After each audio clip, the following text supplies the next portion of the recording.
It's way too hot. I'm just gonna get that out of there. I didn't even realize like I've been so behind this morning. But you ever have that thing where your brain's all foggy when you wake up and you're like, "Bleh." That's me this morning. So I didn't even start making tea, boiling the water until like 10 minutes ago.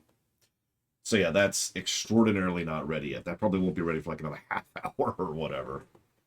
Uh, Hopefully, now that I'm going to go play a first person shooter, I should be fine. Because today, whatever day it is, it'll be in the times. It's apparently the 3rd of March. We're going to be playing Call of Duty 4 Modern Warfare 1. To be very clear, we're playing the remastered version of the original, and we'll be playing Modern Warfare 2 remastered of the original. Not Modern Warfare 1 the remake or Modern Warfare 2 the remake. Different games. We've actually played Modern Warfare 1 remake. I think I was one of the only people who actually liked it. It was surprisingly good. Like, it was a good return to form. Good campaign, good mission design, good variety. I liked it. I was into it. I'm reminded. I don't know. I've always kind of been into FPSs, probably going as far back as, well, that stupid tank game. How many of you know what I'm talking about when I say that stupid tank game?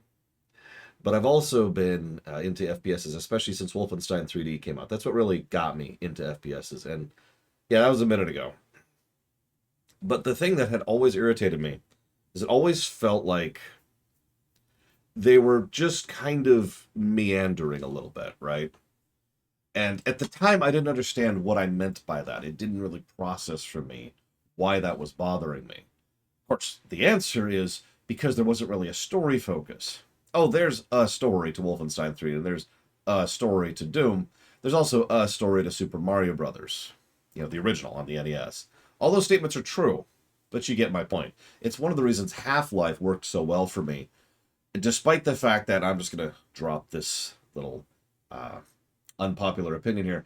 I'm not sure Half-Life 1 is actually that good of a game, but it had story focus, not just a story, but that was actually a central pillar of the overall work. It's also one of the reasons I was so excited for Half-Life 2 and lots of other games afterwards. So you might be thinking, well, what the hell is the story of Call of Duty 4?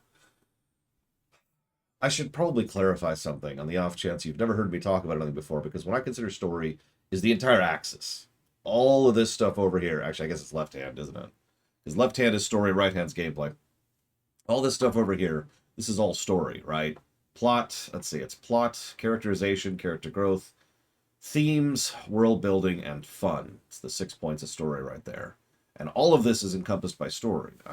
The visuals in the background, or how the music accompanies the thing, and the atmosphere is built. Maybe it's based on sound design, like you're playing Subnautica. Maybe it's based on important moments that are just kind of built naturally into the background, like in Metroid.